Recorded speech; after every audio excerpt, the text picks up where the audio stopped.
Let's go over another example for you.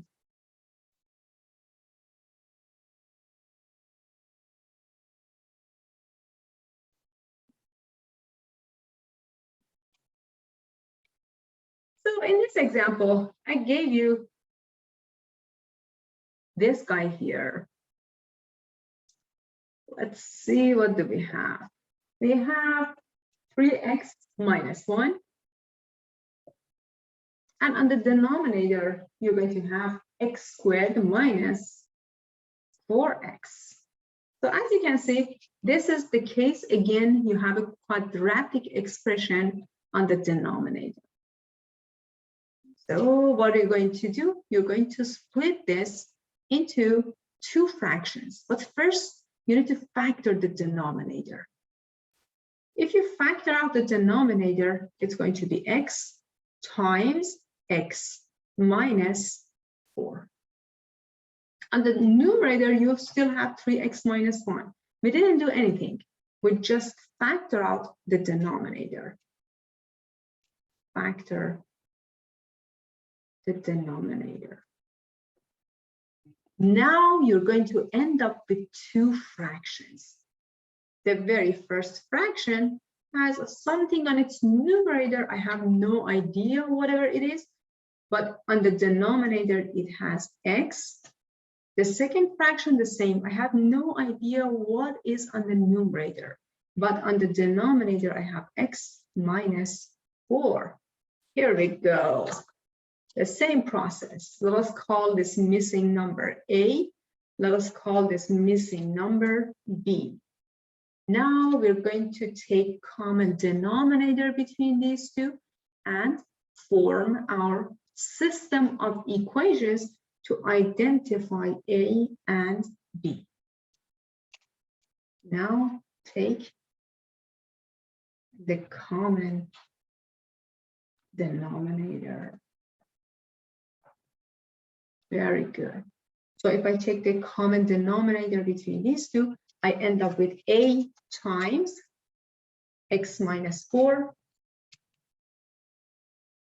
divided by x times x minus 4 plus, this guy is going to be B times x divided by x minus 4 times x. Now that they have the same denominator, write down one denominator, x times x minus 4, and add the numerators. You get A times x minus 4 plus B times x. B times x. What are we doing? We are taking the common denominators to get back to the original fraction.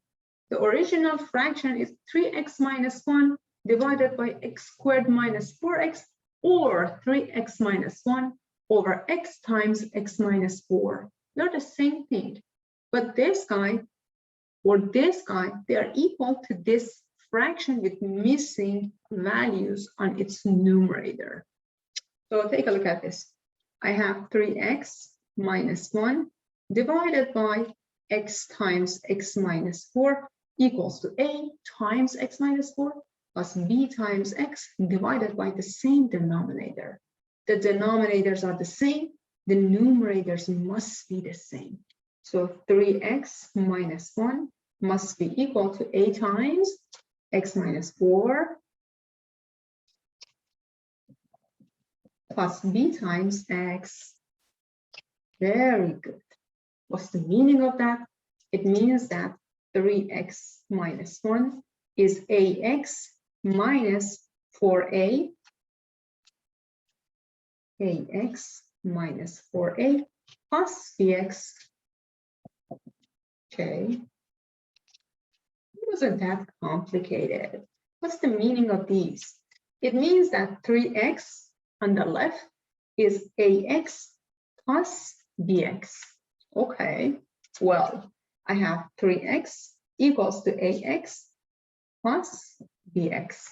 So far, so good. So far, I don't have any issue.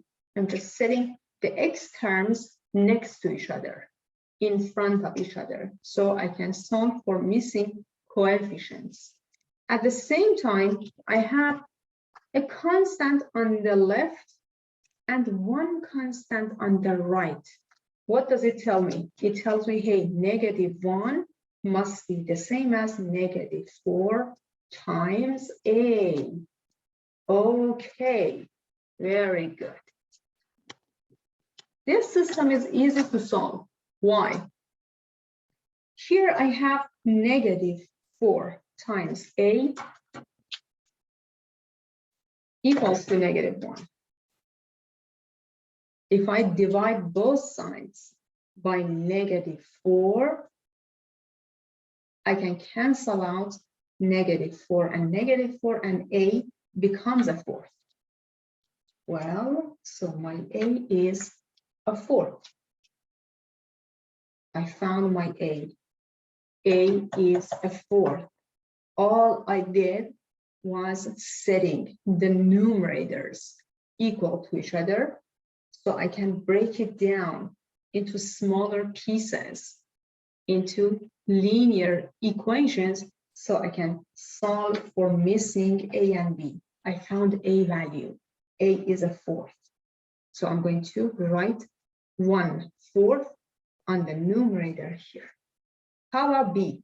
Well, I know 3 is A plus B. A plus B. The rest is just algebra, all right?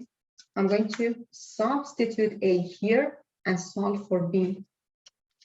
3 is equal to a 4th plus B. Okay, so B is equal to 3 minus a 4th, or B becomes